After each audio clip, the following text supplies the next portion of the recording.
오늘부터 갈라디아서를 같이 살펴보려고 합니다.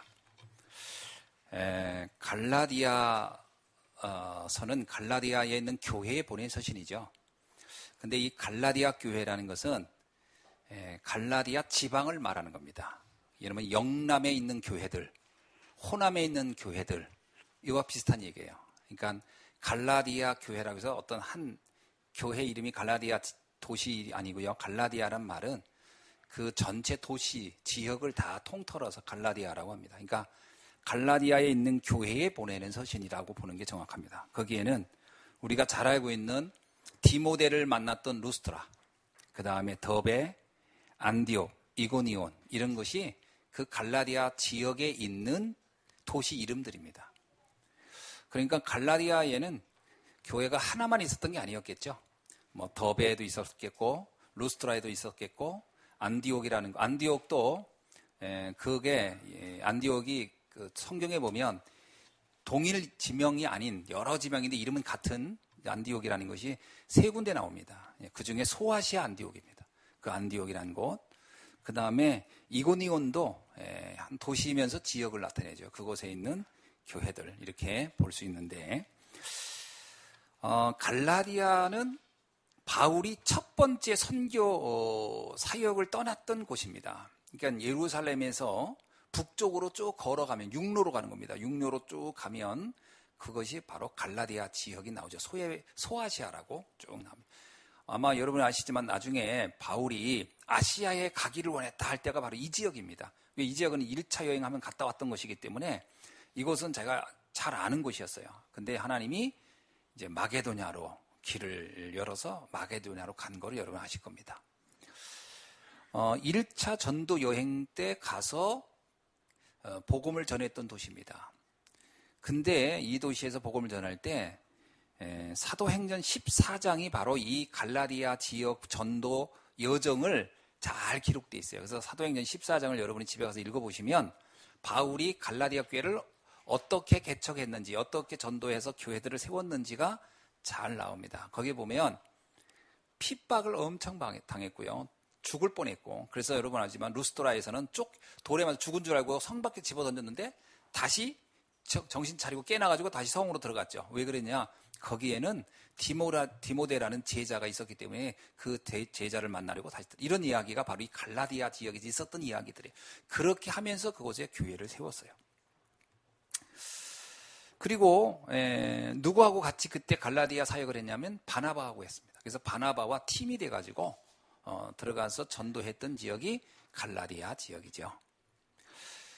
성경을 보면은 이 갈라디아 교회는 두 종류의 사람들로 구성되어 있어요. 하나는 헬라, 이방인들 중에 이교도인데 예수 믿고 구원받은 사람들, 그리고 또 하나가 유대인인데 예루살렘에서 흩어져서 그 다른 나라에 가서 살던 사람들이 예수 믿고 구원받은 사람. 그래서 교회 안에는 이방인들과 유대인이 막 뒤섞여 있었던 교회였습니다. 그리고 사도행전 14장 21절을 보면 알 수 있듯이 그 교회는요, 전도가 잘 됐어요. 그래가지고 많은 제자들이 이렇게 나옵니다. 그래서 교회가 굉장히 규모가 컸다는 것을 알 수 있어요. 그래서 갈라디아 교회는 교회가 규모가 컸습니다. 그리고 거기에 장로들을 세워 치리하게 했다. 이렇게 보니까 거기에 행정장로, 강단장로, 이런 교회가 조직을 체계를 가지고 있는 아주 큰 교회였다는 것을 알 수가 있습니다. 그리고 그 교회의 특징이 있어요. 성도들이 굉장히 그 성령 체험이 많았고요. 그 다음에 갈라디아서 3장 27절을 보면 알 수 있지만 세례도 바울이 가서 많이 베풀어서 그야말로 교회가 안정된 교회로 이렇게 성장해 가고 있는 교회였습니다. 그런데 그 교회에 문제가 생겼어요. 어떤 문제가 생겼냐? 유대인 중에서 기독교인으로 온 개종한 사람들 가운데 이방인들을 보면서 모세 율법을 지켜야 구원받는다라고 하는 율법주의자들이 교회 안에서 세력이 확장되기 시작했습니다. 그래서 갈라디아 교회가 어떤 문제가 있었냐면 모세의 율법을 안 지키면 아무리 예수를 믿어도 구원받을 수가 없다라고 하는 이론이 교회 안에 막 퍼졌어요. 쉽게 말하면 행위가 중요하다. 우리가 제일 많이 사용하겠죠? 믿음과 행위가 서로 이렇게 혼합되어야 된다. 서로 이렇게 조화를 이루어야 된다. 이런 이론이 갈라디아 교회의 대표적인 생각이었습니다. 오늘날도 그런 생각 많이 하죠? 신앙생활하면 행동도 좀 바라야 돼. 이런 얘기 하잖아요. 진짜 구원을 이해되면 삶은 서서히 바뀌어오는 것이지 삶이 구원의 전제 조건이 아니거든요.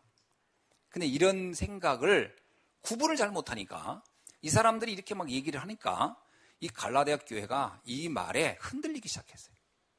그러면 바울이 처음에 개척해서 바울이 처음에 복음 전했던 내용들이 어떻게 될까요? 아, 바울이 틀렸구나. 이렇게 바울의 메시지가 틀린 거로 성도들은 생각하기 시작한 거예요. 이 이야기를 바울이 듣게 되고 고린도 후서를 기록한 다음에 고린도 후서를 마게도니아에서 기록했거든요.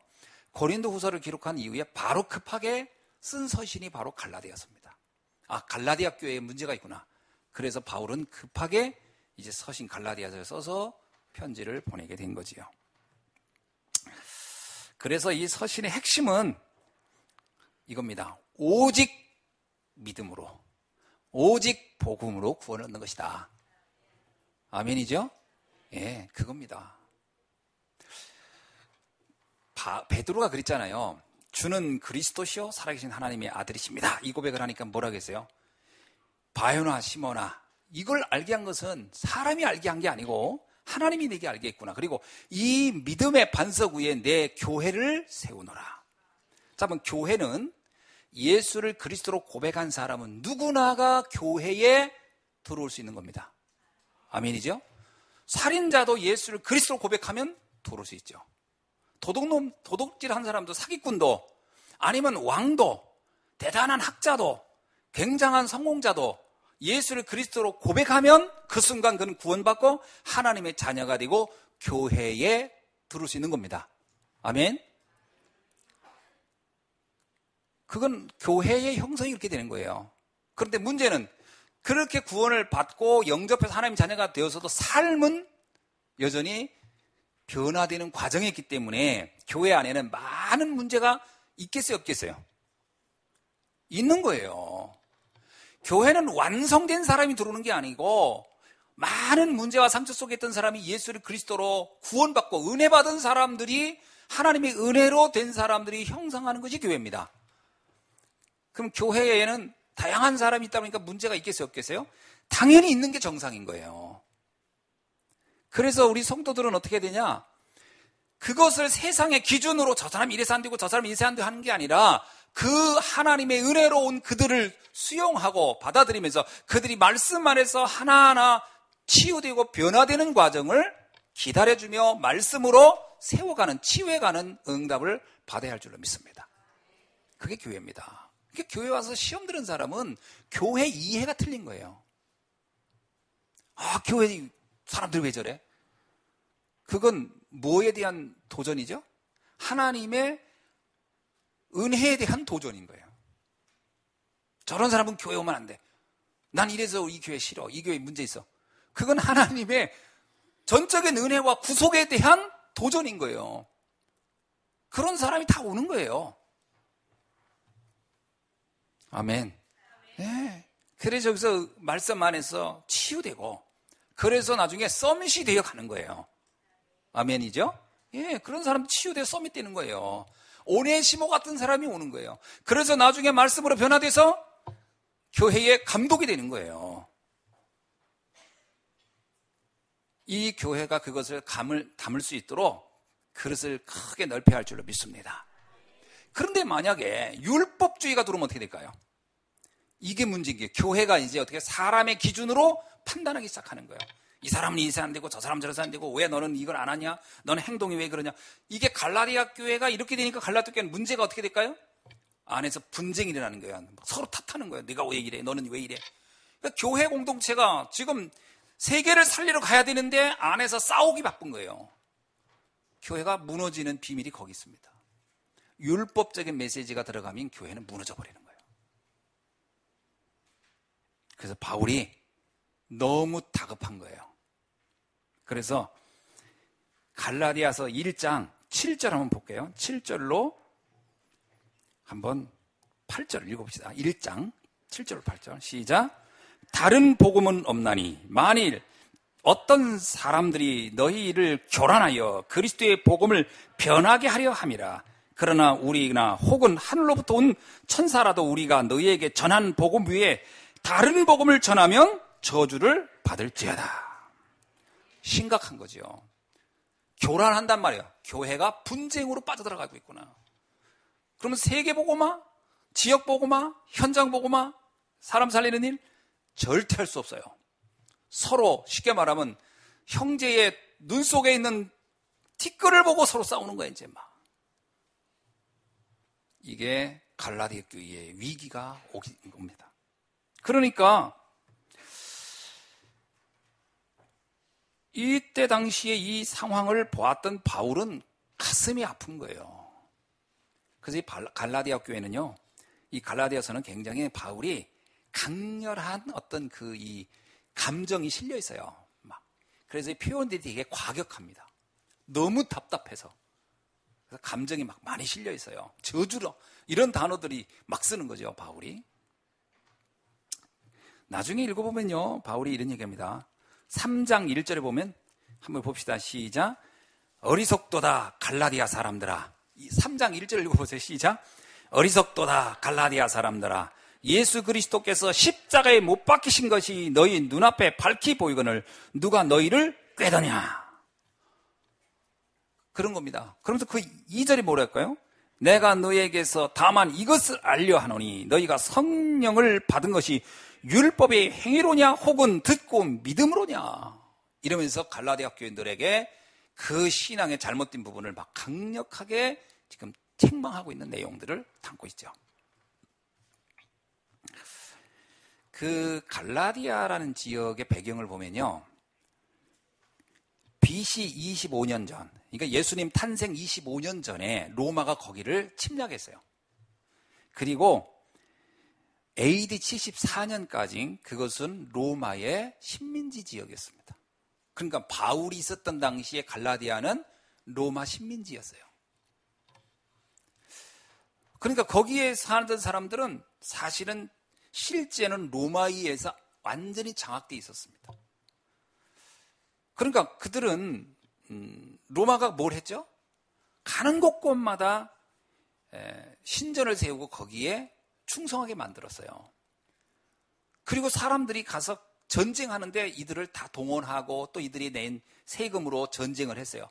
결국 이들은요, 아무리 자기가 착하게 산다고 하더라도 로마라는 거대한 그 흑암의 영역 안에서 그 안에서 살고 있는 거예요. 그러니까 아무리 내가 행위가 바르다? 그것도 자기가 생각해 행위가 바르지, 엄밀하게 하면 우상 숭배하며 살 수밖에 없는 거고요. 엄밀하게 전쟁하며 사람을 죽일 수밖에 없는 거고, 우리가 낸 세금이 결국 누군가를 죽이는 데 쓸 수밖에 없는 근본적 흑암 속에 있는 사람들이었어요. 그런데도 자기들은 우리는 의롭게 살아야 돼, 올바르게 살아야 돼, 이런 얘기를 하고 있는 거예요. 그게 말이 안 되는 얘기거든요. 지금 우리가 사는 세상이 어떻습니까? 비슷해요. 아무리 양심적인, 내가 하고 있는 것이 어떤 누군가에게는 얼마나 큰 치명적인 아픔을 주고 있는지 본인만 모르고 있을 뿐이지요. 우리는 우리가 사는 행위가 옳다 그르다를 감히 말하면 안 되는 겁니다. 우리는 은혜로 사는 거예요. 하나님이 은혜로 사는 거예요. 갈라디아라는 단어가 로마식 표기입니다. 사실 로마가 지명을 그렇게 지은 거예요. 그 지역은 갈라디아다. 예를 들면 이스라엘 살던 지역을 팔레스타인으로 하라. 이게 다 로마식 표기거든요. 거기는 갈라디아라고 하라. 근데 갈라디아란 말의 뜻이 뭐냐면 귀족이란 뜻입니다. 귀족. 단어 멋있죠? 고귀한 사람들의 모임이에요. 근데 실상 갈라디아 사람들은 도둑놈이 많았어요. 어쩔 수가 없는 거예요. 먹고 사는 게 힘든 지역이니까. 근데 이름은 귀족이라고 붙여줬어요. 그게 뭐예요? 속이는 거예요. 로마가 그들을 속이기 위해서 그런 이름을 붙인 거예요. 귀족이라는 이름을.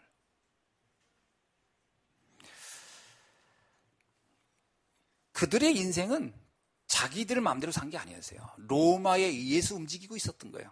그거를 본인들이 잘 모르고 있을 뿐이지.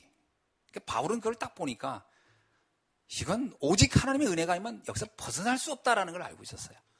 그런데도 불구하고 이런 율법주의자들이 와서 얘기하니까 성도들이 생각이 싹 바뀌는 거예요. 그래서 바울을 멀리하고 이 율법주의자들의 주장을 막 따라가는 이런 일들이 갈라디아 교회에 막 일어나기 시작한 거예요. 이게 한 교회가 아니라 그 지역 전체 분위기가 그렇게 되어버린 거예요. 그래서 뭐라고 얘기했냐면 이 세상은 사실은요 내 마음대로 사는 게 아니고 어둠의 권세자가 끌고 가고 있는 거예요. 알고 있죠?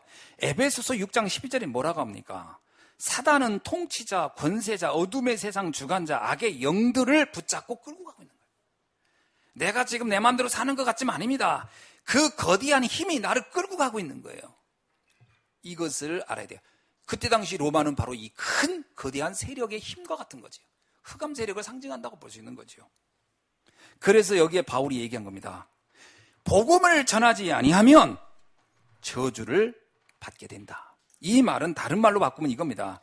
저주를 막는 길은 오직 복음밖에 없다. 아멘. 이 말이에요. 그렇죠? 복음이 아닌 것은 이 저주를 막을 수가 없는 거예요. 그런데 다른 걸 얘기하면요 저주가 덮쳐버리는 거예요. 그러니까 오직 복음만이 이 시대의 저주를 막을 수 있는 것이다. 이렇게 외쳤던 것이죠. 이 바울이 살았던 시대의 로마 황제는 누구냐면 로마 사도행전 18장에 나오죠. 브리스 아굴라를 추방시켰던 황제 글라우디오 황제가 다스리고 있었습니다. 근데 이 글라우디오 황제는 어떤 사람이냐면 오늘날로 말하면 오늘날 돈으로 한 사람은 한 9조 어마어마합니다. 9조 정도 되는 돈을 가지고 그가 가장 심혈을 기울여 산 게 뭐냐면 수로 건설이에요. 수로. 로마가 수로 건설을 그때 했어요. 72km를 수로를 건설했어요. 그래서 그 샘에서 물을 끌어다가 로마 시내에 물을 공급한 사람이 글라디오예요. 근데 이 사람이 가정집에까지도 물이 들어가겠어요. 그래서 로마 시대에 수도가 만들어진 거예요. 그래서 로마가 나중에 망할 때 이 수도관을 만들 때 그때 당시 금속이 발달하지 않아서 제일 편하게 한 게 납이었어요. 그래서 납은 잘 움직이니까. 그래서 수도 꼭지를 다 납으로 만들어서 나중에 로마인들이 이상해졌거든요. 그거를 학자들은 납 중독이다라고 얘기를 하는 거예요. 근데 이거를 처음으로 보급한 사람이 이 황제예요. 그래서 로마 백성들은요 그때 당시에 24시 집에서 물 틀면 물이 나왔어요. 대단한 거죠. 지금도 그 수로가 있어요. 여러분이 유럽에 가면 로마 때 건설한 수로가 지금도 거기서 물이 흐르고 있어요. 굉장합니다. 그리고 이 사람이 어떻게 했냐? 1300군데에다가 대중 목욕탕을 만들어서 거기다 물을 대서 로마인들에게 목욕을 할 수 있는 그 물을 계속 공급하게 만든 거예요. 그 백성들의 지지가 대단했겠죠. 이런 머리를 쓴 황제가 이런 뭐 상상할 수 없는 이런 생활의 윤택함이 확 바뀐 거예요. 여러분, 우리나라 이때 2000년 전에 대중 목욕탕 1300개가 있다는가? 도시에? 그때 당시 200년 전만 우리 집에 수도 있었어요? 100년 전만? 2000년 전에 수도가 있었던 게 로마에 각 집마다? 상상이 됩니까? 그리고요, 80군데 신전에 물을 공급해 줬어요. 제우스 신전에. 그러니까 이 황제에 대한 인기가 뭐 하늘을 찌르는 거지. 거의 그러니까 신이야, 신. 그래서 황제가 곧 신이다. 이런 얘기를 나오게 될 수밖에. 우리 생활이 너무 윤택하게 되니까. 여기에 사람들이 속는 거예요. 어떻게 해요? 대단하다. 근데 그러면서도 로마는 계속 부흥했어요. 계속 성장했습니다. 그래서 사람들은 착각하는 거지. 로마는 영원할 것이다. 이 로마는 영원할 것이다. 그때 당시 로마 시민권을 가졌다는 것은 그래서 엄청난 거죠. 우리나라 옛날에 뭐 한 70년대, 80년대 미국 시민권 가지고 있다 그러면 대단하다 그랬잖아요. 그런 시기예요, 로마에. 대단한. 근데 바울은 뭐라고 생각했어요? 저 로마 황제가 복음 들어야 한다. 내가 가이사 앞에도 가야 하리라. 그 무슨 얘기예요? 보이는 것은 다 껍데기인 거예요. 그 속에 인간의 본질은 동일한 거예요. 하나님 떠난 인생. 아무리 몸부림쳐도 결국은 비참하게 인생이 끝날 수밖에 없다는 걸 바울은 너무 잘 알고 있었거든요. 결국은 로마는 그렇게 대단한 줄 알았지만 바울이 전한 복음으로 결국 로마는 복음 앞에 굴복하고 맙니다. 누가 참된 승리자예요? 복음이 승리한 거죠. 아멘. 네. 오직 복음입니다. 그렇게 대단한 것 같아도 그건 다 지나가는 것들에 불과한 거예요.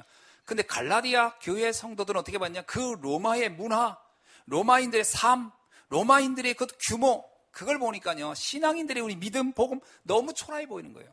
이런 것들이 자꾸 헷갈리는 거예요. 자꾸 갈등하게 되는 거예요. 보이는 거에 따라서 마음이 막 쏠리는 거예요. 여러분 이번에 명절 때 혹시 마음이 쏠리고 온 건 없으십니까? 가서 보니까 잘 먹고 잘 사는 사람들 같지만 보면 영적으로 보입니까? 아, 이들이 참 복음 없어 힘들어하는구나, 이게 보입니까? 아니면 이야, 어떻게 하면 이렇게 좋게 해야 잘 먹고 잘 사냐 그러고 부러워했습니까? 이거 보는 눈이 있어야 되거든요.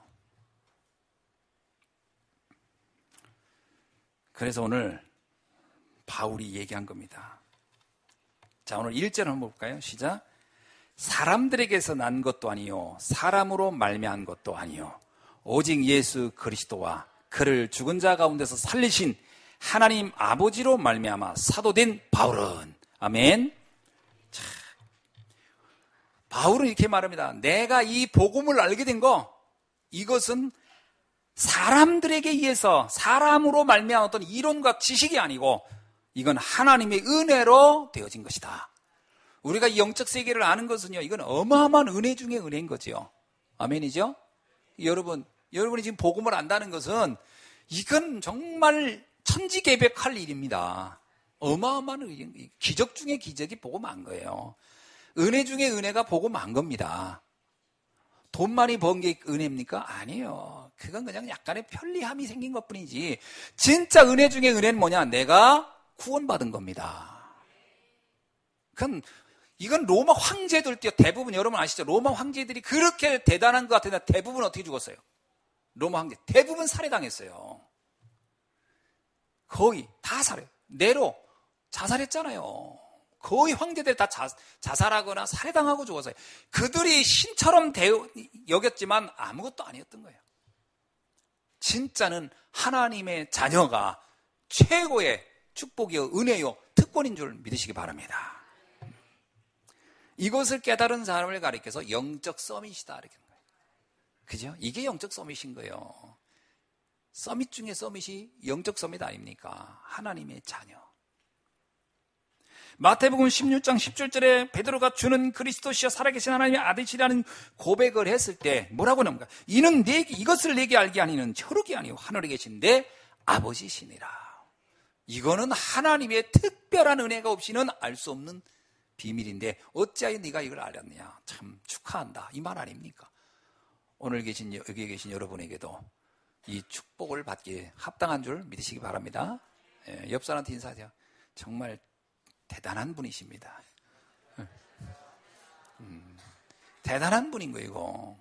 이건요, 알면 알수록 대단한 거. 어떻게 내가 이걸 알았지? 그렇죠? 로마 황제도 알 수 없는 걸 안 거 아닙니까?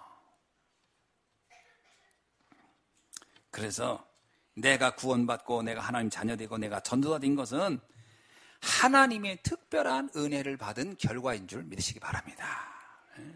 그래서 이런 축복을 아는 사람은 세 가지 비밀을 알고 있어요. 첫째가 뭐냐? 과거에 일어났던 축복의 비밀을 아는 사람들이에요. 과거를 안다고 하는 거죠. 과거를 정확히. 우리가 과거를 안다고 할 때 정말 많은 사람이 오해하는 게 뭐냐면 과거의 어떤 상처. 난 과거에 뭐 이런 일이 있었고.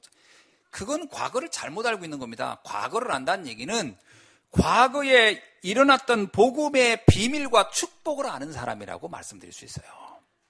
자, 노아는 진짜 하나님의 은혜로 복음을 알게 된 거죠. 복음을 알았습니다, 노아. 그게 복음을 알았다는 증거가 뭐죠? 생을 걸고 방주를 만든 거예요. 그 방주가 바로 언약인 그리스도를 상징하는 거예요. 그걸 이 노아가 알아들었어요. 맑은 하늘날 아무 일도 없는데도 알아들었어요. 보세요. 비바람이 몰아치고 막 폭우가 오고 사람들이 막 물에 잠겨 죽어가고 이럴 때 배 만들어야 된다. 그러면 그래야 되겠나 하지만 맑은 하늘 아무 문제 없는 줄 알았는데 방주 만들어야 돼. 노아가 그걸 깨달았어요. 여러분, 지금 우리가 사는 동안 육안으로 보면 아무 문제 없어 보이죠? 그러나 그리스도가 없으면 결국은 다 죽는다는 거예요. 이걸 깨달아야 복음을 아는 거예요. 노아가 그걸 깨달은 거예요. 복음 붙잡지 않고 복음을 알지 않으면 다 망하는 거구나. 육신적으로 눈 뜬 사람들은 노아를 보고 바보라고 그랬어요. 왜 그렇게 노년에 좀 쉬며 살지 왜 그렇게 열심히 방주 만들고 그 고생을 하냐고 했겠죠. 노아는 그렇게 보지 않았어요. 아니다. 이거 없으면 다 망하는 거다. 이게 복음한 사람의 눈이에요. 그 이후에요. 누가 알았느냐? 아브라함이 알았고 이삭이 알고 야곱과 요셉이 잡았어요. 이들이 뭘 알았냐면요. 창세기 3장 15절의 주인공을 알았어요. 여자의 후손이 와서 뱀의 머리를 짓밟을 것이다. 그게 언뜻 들으면 별스럽지 않은 얘기죠. 뱀의 머리를 짓밟는다는 말이 도대체 뭐요?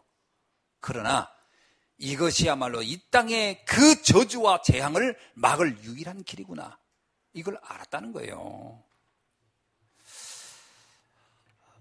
혹시 한번 여러분 스스로 한번 답을 내야 됩니다. 어떤 답을 내냐면 잠깐 쓰는 걸 멈추시고 저를 좀 보세요. 나는 왜 예수를 믿지? 이 질문에 대한 답을 내야 돼요. 나는 왜 예수를 믿지? 혹시 문제가 있어서 어떤 상처와 아픔 때문에 혹시 예수를 믿기로 시작한 분이 있을 수 있을 겁니다. 저도 사실 그 문제 때문에 신앙생활이 시작된 거예요. 그러나 이 이유와 동기가 바뀌어야 됩니다. 이게 안 바뀌면 다른 복음이 돼버려요. 그러면 다른 복음이 되면 저주를 막을 수가 없어요. 여러분, 내가 먹고 사는 것 때문에 예수 믿는다? 사단은 먹고 사는 거 공격하는 건 일도 아닙니다. 그래서 내 인생은 끊임없이 실망하게 되고 낙심하게 되고 무너지는 거예요. 이유가 바뀌어야 돼요. 정말로 오직 그리스도 안에 사단의 권세가 무너지는 비밀이 있고 그리스도 안에 지옥의 배경이 무너지는 비밀이 있고 그리스도 안에서 유일한 인생의 답인 하나님을 만나는 축복이 이해되면 내 안에 어려움이 온다 해서 어려움이 내겐 저주가 될 수가 없습니다. 도리어 그건 다 축복의 발판이 돼버려요. 요셉 보세요. 노예로 갔는데 그게 아무 문제 안 돼요. 축복의 발판이 돼요. 감옥에 갔는데 억울한 게 아니에요. 축복의 발판이 돼버려요. 이렇게 될 때에 사단이 아무리 공격해도 사단은 나를 무너뜨릴 수 없게 되는 거거든요. 근데 동기가 나는 잘 먹고 잘 살아야 돼. 나는 성공해야 돼. 나는 뭐든지 내 인생은 잘 돼야 돼. 이런 식의 동기를 가지고 예수를 믿으면요. 노예로 됐다. 감옥에 갔다. 누가 죽으라 하기 전에 먼저 목매버린다니까요. 내 인생이 내가 절망해버리니까. 동기가 바뀌지 않으면 저주를 막을 수가 없어요. 예수 믿는 동기가 바뀌어야 됩니다. 그리스도로 난 충분히 행복하다라고 결론이 나버려야 돼요.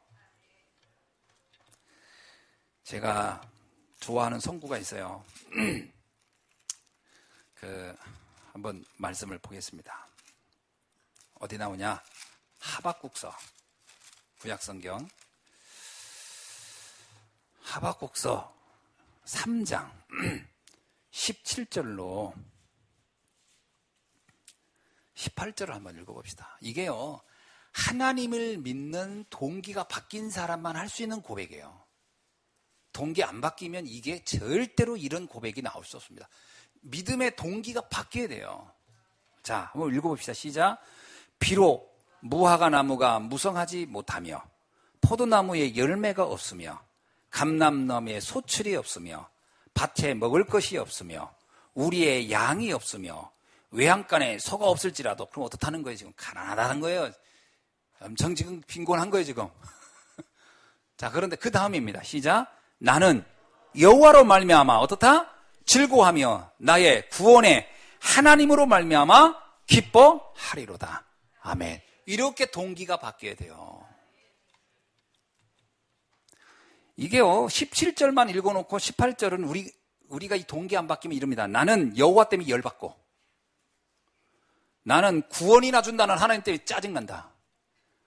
이렇게 바뀌게 된다니까. 왜? 내 믿음의 동기가 잘 먹고 잘 사는 거니까. 이렇게 되면 사단의 밥이 돼요. 사단의 공격 앞에 절대로 나가 살아날 수 없어. 계속 무너지는 건데, 인생은. 이 동기가 바뀌어야 할 줄로 믿습니다. 예. 그리야 복음을 제대로 잡은 사람이에요. 아브라함이 처음에는 이 동기가 안 바뀌어가지고 내가 여자의 후손이 뱀의 머리를 짓밟는다 이걸 알았어요, 아브라함도. 그런데 그게 단지 뱀의 머리를 짓밟는다 했더니 내 경제를 어렵게 하는 사단이 떠나간단 말인가? 이렇게 생각해요. 그래서 아브라함이 경제에 관한 부분에 대해서 굉장히 미련을 늘 가지고 있어요. 그래서 계속 어려움을 당한 거예요. 어느 날 아브라함이 결론 내요. 이게 아니었구나. 내가 잘못 하나님을 알고 있었구나. 이거와는 상관없이 하나님으로 내 인생을 다 드려도 상관없이. 그래서 자기 아들 이삭을 바치는 일을 할 때 이미 이 아브라함이 결론 낸 거예요. 아들 때문에 행복한 게 아니다. 하나님 때문에 나는 행복한 것이다. 그래야 끝나는 거예요. 그때부터 아브라함은 복의 근원이 되기 시작하고요. 그때부터 가병 313명이 막 일어나면서 전 지역의 모든 저주와 재앙을 다 몰아내는 사람이 돼버리는 거죠. 그때부터 하나님이 그를 쓰기 시작하는 거예요. 동기 안 바뀌면 절대로 나도 살리지 못하고 남은 살리는 건 불가능하고요. 아멘. 그 동기 바뀌어야 됩니다. 그게 제대로 복음을 찾은 사람의 모습이거든요. 요셉 이후에 사라진 복음입니다. 요셉 이후에 또다시 문제가 왔어요. 다 노예로 됐어요. 이제는 요셉 때는 혼자 노예였는데 요셉 이후에는 아예 민족이 노예가 돼버렸어요. 그래서 430년간 애굽에서 완전히 비참하게 살아서 그러던 중에 모세가 이 언약을 찾아낸 겁니다. 안 거지요? 희생제사. 그거로 끝입니다. 모든 430년의 저주가 끝난 거예요. 보세요. 모세가 잡은 희생제사가 단지 모세가 애국 궁궐에서 잘 먹고 잘 사는 거로 내가 잡았다? 비참한 겁니다. 그래도 역시 그 사람은 노예예요. 그래도 그는 사람 눈치 보고 살아야 될 인생이에요. 그러나 희생제사를 딱 잡는 순간 개인의 자유뿐만 아니라 전 민족의 자유가 시작된 거예요. 아멘. 엄청나죠? 이 비밀이 복음입니다. 이걸 잡으셔야 됩니다. 오늘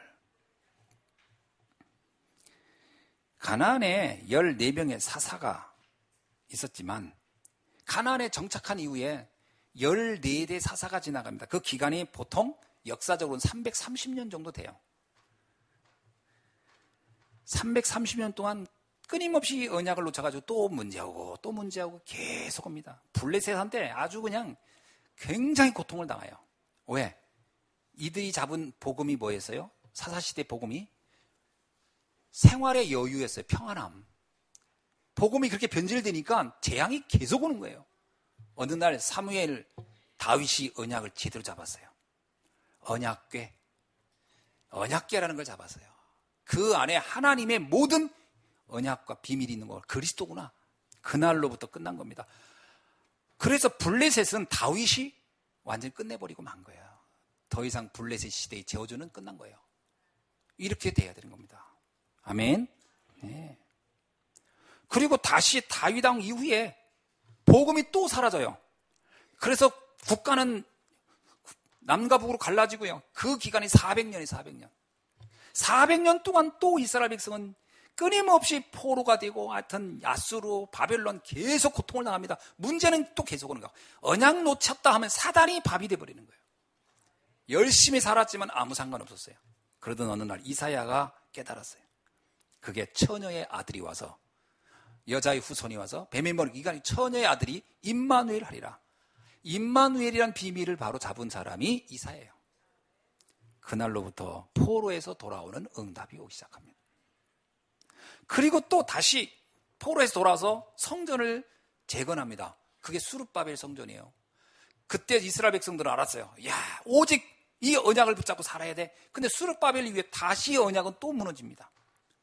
몇 년간 무너졌을까요? 무려 600년간. 600년간 또 고난이 오는 거예요. 그래서 누구한테요?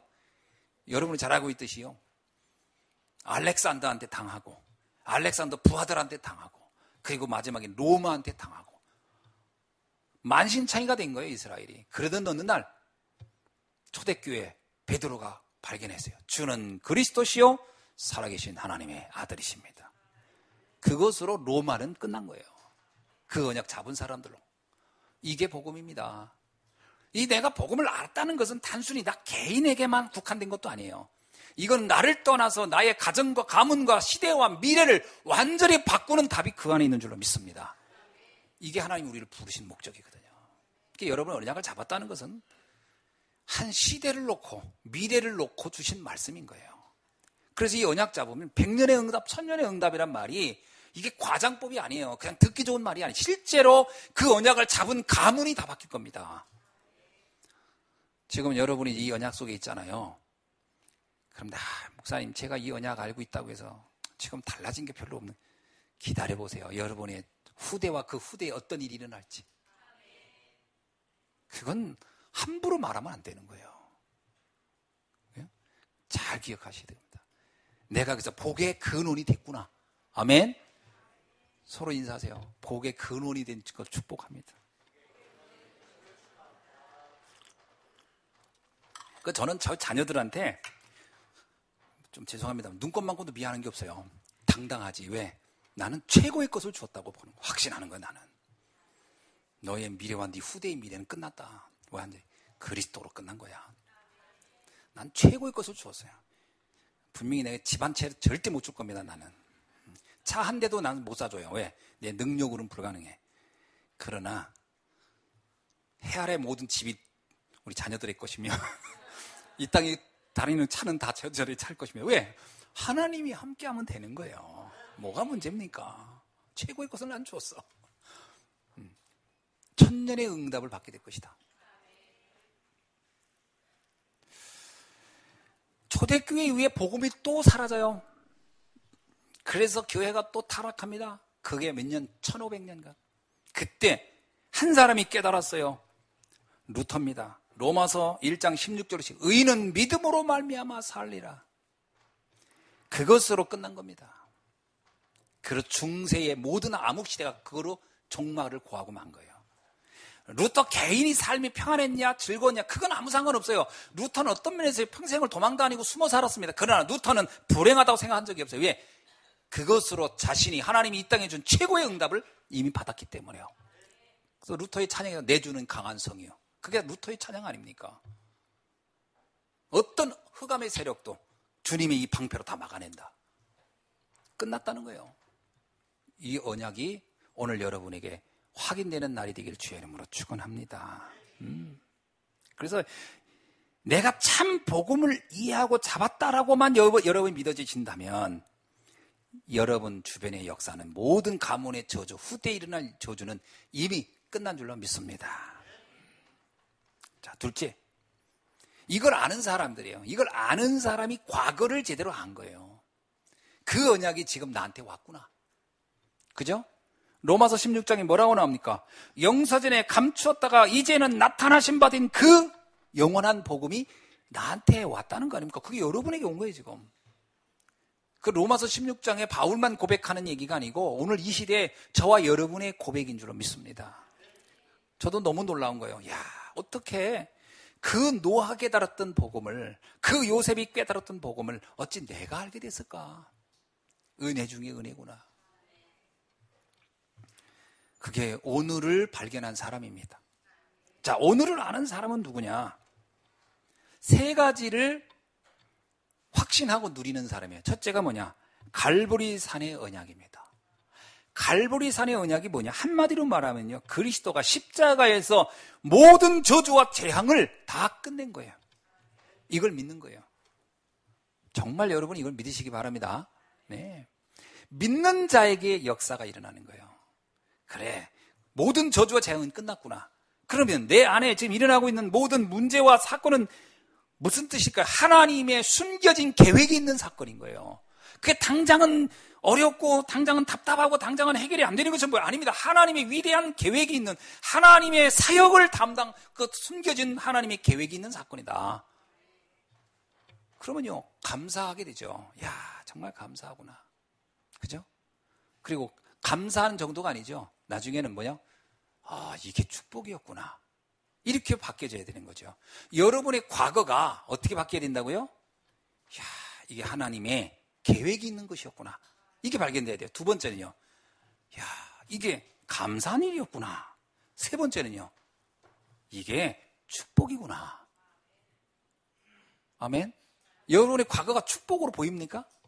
여러분의 현재 아픔이 축복으로 보입니까? 그게 보여야 돼요. 그게 갈보리 산 언약을 잡은 사람만 할 수 있는 고백이에요.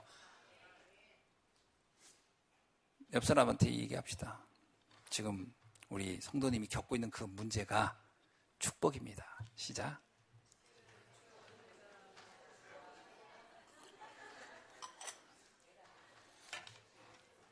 이거 이해 안 되면 얘라. 말도 안 되는 소리 하지 마. 이런단 말이에요. 축복이면 너가 가잖아, 너가 가져. 이제 이런단 말이죠. 왜? 이게 이해가 안 되니까. 이게 이해돼야, 아, 이게 하나님의 계획이 있는 사건이고, 여기 이게 감사한 일이고, 이게 참 축복이구나. 아멘? 진짜 믿으셔야 돼요. 갈보리 산의 언약은 여러분에게 다 이루어진 겁니다. 두 번째 뭐냐? 감람산에 주신 언약이에요. 하나님의 나라의 일입니다. 세상은 12가지 문제로 다 잡혀 있어요. 이 12가지 문제 앞에 다 무너지고 있는데 이것을 해결할 수 있는 것은 오직 하나님의 능력만이 가능합니다. 그래서 사도행전 1장 8절에 너는 해결 못한다. 그래서 뭐냐면 성령 충만 받아라. 그러면 땅끝까지 그 일에 증인이 될 것이다. 예루살렘에서부터 네가 있는 곳에서부터 시작해서 저 땅끝까지 이르러 모든 사람을 살리는 일을 하게 되고 하나님의 나라의 일입니다. 여러분은 어떤 사람이냐? 지금 내가 있는 자리에서부터 저 땅끝까지 생명 살리는 일을 할 사람들이다. 이게 감람산 언약의 약속이에요. 여러분 살릴 사람들이라는 거죠. 아멘이죠? 예, 그러니까 목사님 저는 신앙 생활을 해도 그냥 시달리는 게 많고 언약을 잘 못 잡아서 그런 거예요. 잡으셔야 돼요. 그래, 난 살릴 사람이구나. 근데 제가 살릴 사람인데 제가 하는 일이 없어요. 별로. 아침에 일찍 일어나서 직장 가가지고 열심히 시달리다 또 집에 오고 근데 제가 언제 무슨 살리는 거 착각입니다. 내가 하는 게 아니에요. 성령 충만 받으면 주님이 하시는 거예요. 그 여러분 뭐만 하면 돼요? 이 언약을 누리고 있어야 돼요. 현장에서요. 내 직장에서 누리셔야 돼요. 요셉이 직장에서 하나님 나라를 누린 거예요. 그러니까 하나님 나라가 임하는 거예요. 누리는 것부터 시작돼야 돼요. 그래, 하나님이 하시는구나. 근데 내가 먼저 그 누리기도 전에 시달리고 있으면 어떻게 되겠습니까? 근심과 걱정 속에 빠져 있으면 아무것도 될 수가 없는 거지. 누리셔야 돼요. 그러면 주의 성령께서 눈에 보이지 않는 주의 천군 천사를 파송하여 역사하는 줄로 믿습니다. 믿으세요. 신기하게 성경에 나타난 사건을 보세요. 사람의 힘으로 된 게 아니에요. 여리고성 무너뜨릴 때 사람이 한 게 아니에요. 누리는 사람들에 의해서 여리고성이 무너진 거예요. 신기하죠? 왜냐? 그게 하나님 나라가 임하니까요. 사단이라는 거대한 세력이 떠나면 거기에 뭐가 임하겠어요? 평화, 기쁨, 감사, 축복 누릴 수밖에 없겠죠. 그 일이 이루어진다니까요. 하나님 나라. 그게 오늘 우리가 누려야 할 현장이에요. 어렵습니까? 저는 어렵지 않은 것 같은데요. 세 번째 뭐냐? 마가다락방의 언약입니다. 마가다락방의 언약은 이 비밀을 알았던 성도들이 사도행전 1장 14절에 보니까 오로지 기도에 힘썼더라. 여러분이 마가다락방의 언약은 뭘 하는 액션이 아닙니다. 사실은 사도행전이라는 것은 액션이라는 뜻으로 어떤 행위를 하나님이 하신 건데 그건 사람의 액션을 말한 게 아니고 하나님의 역사를 말한 거예요. 하나님이 그 언약 따라서 이루어진 일을 사람, 제자들이 가면서 목격하고 확인한 것이지 제자들이 한 게 아니에요. 어떤 면에서 루디아를 바울이 가서 바꿨다? 아닙니다. 여호와께서 루디아의 마음을 바꾼 거예요. 그걸 바울은 목격한 거예요. 하나님이 저렇게 하시는구나. 똑같습니다. 로마 복음화 바울이 한 게 아니에요. 바울은 그것의 목격자일 뿐이에요. 하나님이 나를 통해 하시는구나. 그러니까 말하잖아요. 바울아 두려워하지 마라. 가이사 앞에 서야 내가 다 알고 너를 그곳으로 인도해 간다는 거예요. 저 풍랑 두려워하지 마라. 풍랑이 너를 침몰하지 못할 것이다. 바울이 막 살아나려고 몸부림쳤기 때문에 풍랑을 이긴 게 아니라니까요. 믿고 있으면 하나님이 하시는 거예요. 그럼 우리가 할 게 뭐예요? 기도의 시간을 갖는 거예요. 집중의 시간을 갖는 거예요. 하나님이 하실 걸 믿고 그게 마가다락방의 언약입니다. 여러분이 기도라는 말을 너무 어렵게 생각하지 마시고 하나님이 약속하신 말씀을 놓고 여러분이 확증하고 누리고 있으면 돼요. 그 시간을 가지고 행복한 시간. 아니 하나님이 하시는 걸 믿어지면 행복해요? 안 행복해요? 행복하겠죠. 내가 뭐 대학에 들어가게 됐다. 누가 나를 대학에 넣어주겠다. 그러면 행복해? 안 행복해요? 행복하겠죠. 생각하면 행복하겠죠. 근데도 넣어주지만 난 근심이 돼. 걱정이 돼. 그러면 못 누리고 있는 거잖아요. 행복이 뭐예요? 되어질 걸 믿고 있는 거예요. 기도는 되어질 거입니다. 하나님은 반드시 말씀을 성취하고 기도는 응답되고 구원은 이루어가고 있는 거죠. 아멘? 되어진다니까요. 증인을 만들어주겠다는 거예요. 땅끝가 이르러 복음의 증인이 되게 하리라지 복음이 되라가 아닙니다. 우리 보고 네가 증인돼 이게 아니고 증인을 내가 만들어주겠다는 거예요. 이 비밀을 여러분이 체험하기를 주의 이름으로 축원합니다. 그게 오늘을 아는 사람이에요.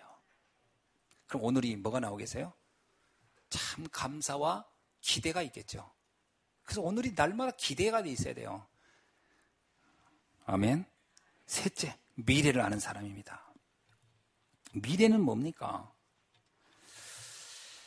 마태복음 24장 1절로 14절 보니까 예수님이 말씀하기를 민족과 민족이 나라와 나라가 대적하고 지진과 기근이 일어날 것이다. 지구상에 큰 어려움이 올 거라는 거예요. 근데 더 놀라운 것은 마지막에 이런 얘기예요. 14절에. 그러나입니다. 그러나 이 복음이 모든 민족에게 증거된 후에야 끝이 오리라 하는 거예요. 아무리 별일이 다 일어나도 전도자의 발걸음 속에 역사가 진행됩니다. 그것이 우리 여러분의 발걸음이 인류의 역사의 모든 역사의 여정을 만들어가는 것이다. 굉장하죠? 우리의 미래는 실세 역사의 이 지구상의 역사는요. 저 돈 많고 권력 있는 사람들에 의해서 가는 게 아니고 복음 가진 여러분의 발걸음 속에 있는 줄로 믿습니다. 이게 우리의 미래예요.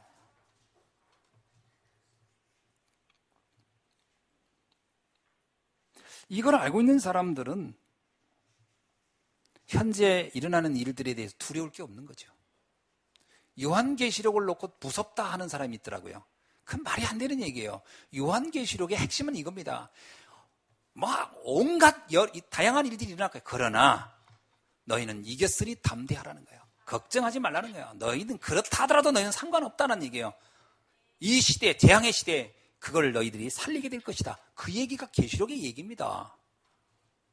무서울 게 없는 거거든요. 근데 이 이상한 사이비들이 그 계시록 가지고 사람들을 자꾸 무섭게 만들고 그러거든요. 종말론이 왔네.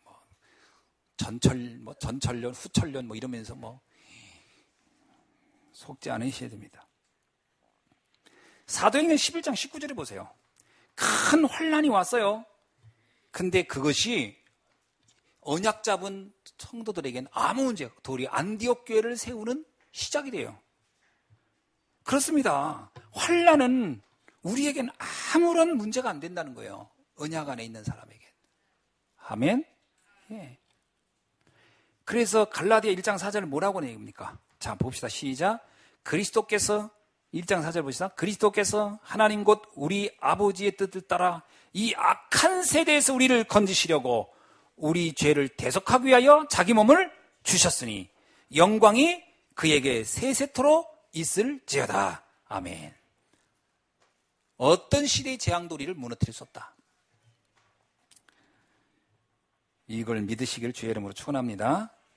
사도행전 19장 21절 바울이 그래서 고백하는 겁니다. 바울은요 굉장히 많은 핍박을 당하고 환난을 당하고 어마어마한 고난을 당한 것을 우리는 고린도 후서를 읽으면서 확인했을 겁니다. 근데 바울이 뭐라고 하냐면 난 로마도 보아야 할 것이다.